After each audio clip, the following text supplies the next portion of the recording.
Hello again, everyone. I'm standing in front of one of the walls of the Universal Hall here in the Findhorn Foundation. And I chose this site simply because of the message from Dorothy McLean and her communication with the Devas that I'm going to read today.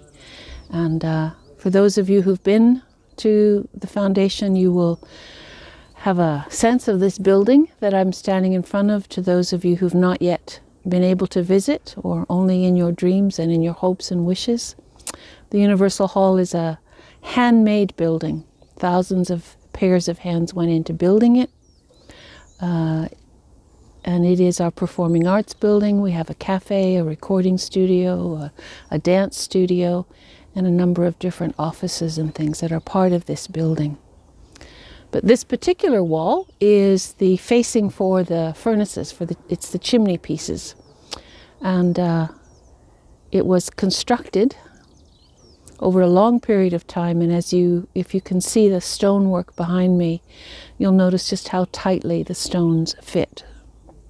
And it's all also locally quarried sandstone. So the building was built as much as possible local, although not totally, because of the materials that were needed to build it.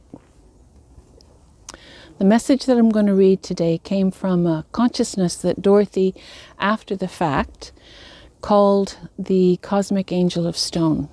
She had been communicating with the Devas for some time at that point, and one day her attention was caught by a stone on the beach. And she thought, well, you know, if everything has a consciousness, then maybe there's a consciousness behind stone. And she anticipated, because of the nature of stone, connecting with a less than fully evolved consciousness. And instead what she connected with was what she later termed the largest, most expansive consciousness that she ever encountered. And the message itself may explain part of why that experience happened for her. It's a rather long one today, so you may want to just close your eyes and listen. So this is from the Cosmic Angel of Stone. Yes, I whom you have contacted am concerned with vastly more than your planet, for I contain or am connected with mineral life that exists in various stages throughout creation. Nature is full of paradox, in that as you seek contact with what you considered a lower form of life, you in fact connect to a more universal being. The human mind codifies and formulates, which is within its right and purpose, but forgets that all is one, that God is in all, and that the basic substance of life, which seems most devoid of sensitive consciousness, is held in its state of existence by its opposite, a vast consciousness, too vast for you to do more than sense its fringes and know that it extends beyond your imagination as yet. You realize, too, that dense matter is influenced in its makeup by stellar energies.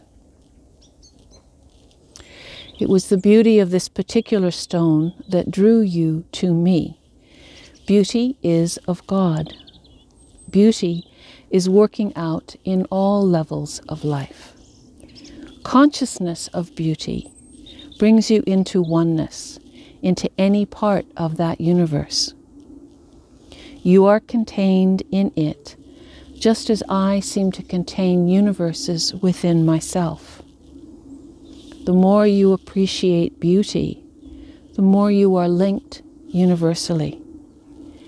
It is good to seek the life of it at high levels, for then your consciousness expands. You feel right now that you can only look at every pebble with deepest reverence and worship, because you know it is part of my vastness. We are glad that in this way you have been shown a very little of the glory of God. That glory is everywhere, stretching from the farthest reaches of the universe to a little grain of sand, one and the same thing, held in eternal love and timeless with life. Yes, of course, it would be good for you to tune into me if you work with stone. Reverence all life. Emulate my patience. Unfold the mysteries of God and even of pebbles. Do it as a learner of life, a revealer. Let your dominion be over yourself, and let your expanding consciousness see God's life in all things, where indeed it is. And as you have learned, in the most surprising of things. The color and sparkle of a stone is wonderful. But more wonderful is the consciousness that has brought about and continues to bring about these outer manifestations and grows cosmically. We are all part of the one life, no higher, no lower. Praise God forever in the vastness of all life.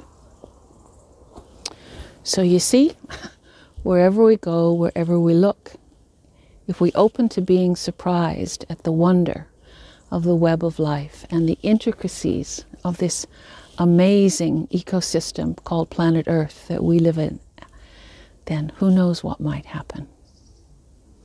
So the next time you see a piece of stone, maybe see it from a different point of view. Till the next time, take care.